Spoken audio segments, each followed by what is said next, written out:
les organisations kurdes ont profité de l'effondrement de l'État syrien pour prendre la place et revendiquer leur autonomie politique et démocratique. Donc pour aller de l'avant avec un processus de libération, et un processus de libération nationale, sociale et féministe.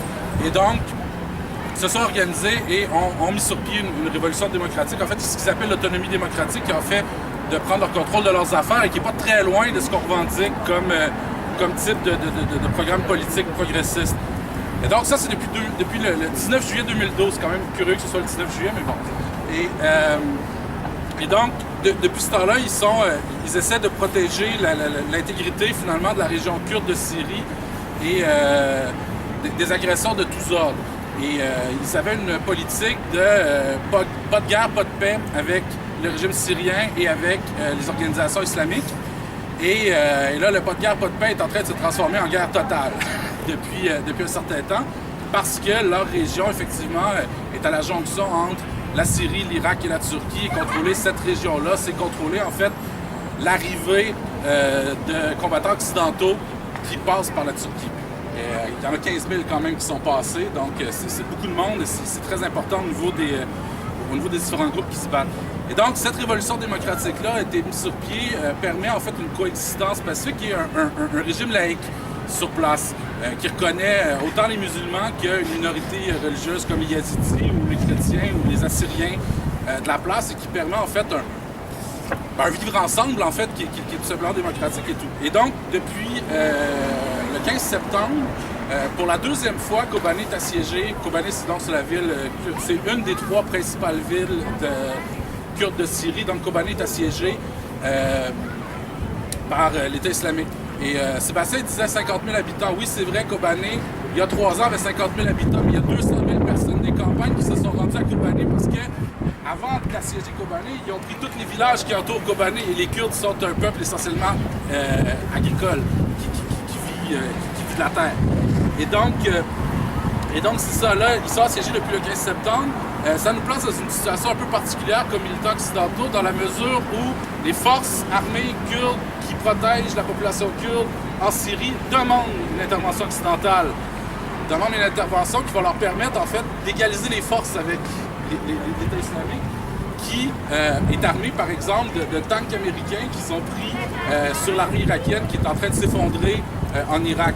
Et donc eux par exemple sont d'accord à ce qu'il y ait des frappes aériennes autour de Kobané pour frapper l'État islamique. Ils sont d'accord à ce qu'il y ait des livraisons par la voie des airs. Et quand on a demandé à un commandant des forces kurdes s'il n'y avait pas une contradiction pour un groupe de gauche anti-impérialiste de demander à ce que les Américains les aident, ils ont dit on aurait voulu demander à la gauche occidentale, malheureusement il n'a pas d'aviation. Et donc on est obligé de faire comme ça. Et nous, ce qu'on se disait en fait, on a repris essentiellement les revendications kurdes.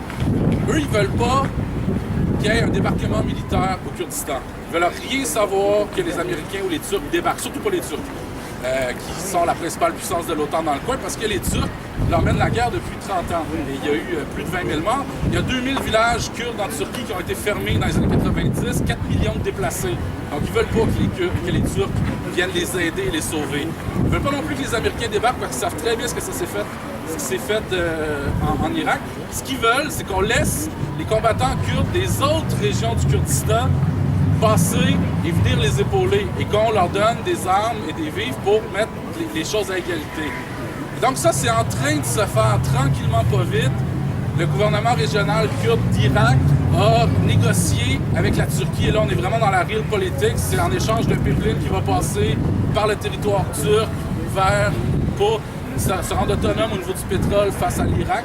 Ils ont, donc en échange de ça, négocié qu'environ 1 millier de soldats kurdes d'Irak se déplacent vers Kobané. Il y en a 150 qui sont arrivés pour permettre justement de relâcher la pression et faire les choses. Donc nous, ce qu'on voulait mettre de l'avant avec le rassemblement aujourd'hui, c'était de dire qu'on était solidaires avec la population de Kobané, pas juste les Kurdes, mais principalement les Kurdes parce que c'est eux en fait qui en ce moment font la résistance, notamment les femmes qui sont particulièrement visées.